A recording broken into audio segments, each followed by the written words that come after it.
Bombshell report in the New York Times today detailing a meeting between Donald Trump and intelligence officials last month, informing the former president of Iran's goal to assassinate him before Election Day.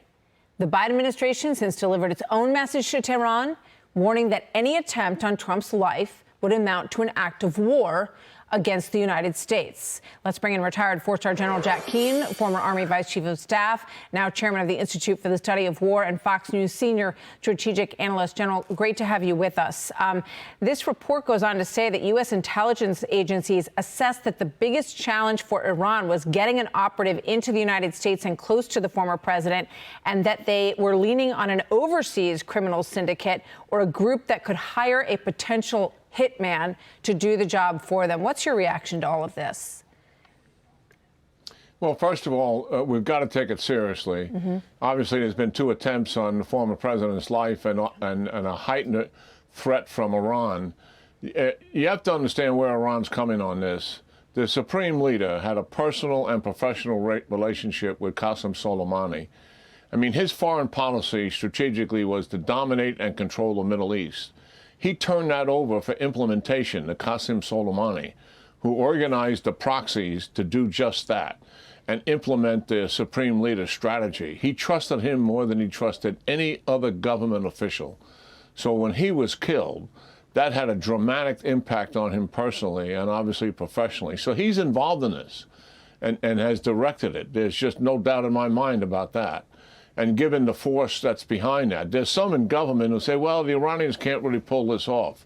You know, they don't have the network in the United States to do it. I say you don't even go down that line. Don't even talk about something like that and be dismissive of it.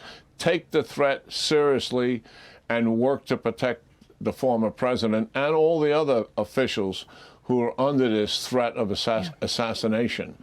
And that means good intelligence work to get them. And you're right, Martha, you're accurately pointing out that what they do is bring an Iranian operative into the country, and that operative attempts to hire somebody else to do it because they want deflection.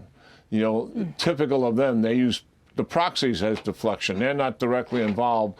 They want to have some other assassin do it, but that makes it much more difficult for them in trying to find somebody who's trustworthy, smart enough, skilled enough to be able to do something like that. Yeah, I think of the guy who had an AK-47 on Masih Alinejad's front porch in Brooklyn. She has been a very outspoken freedom fighter for the women of Iran. Quick question for you on this one, and I just have about half a minute, sir.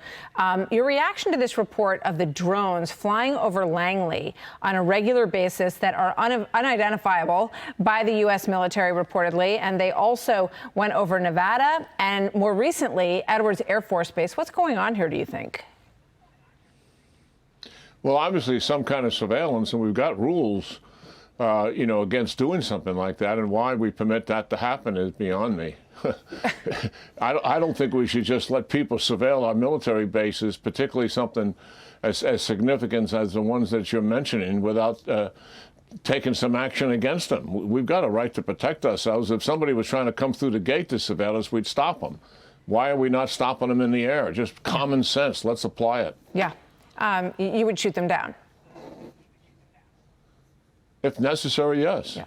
General Keane, thank you very much. Always good to see you, sir.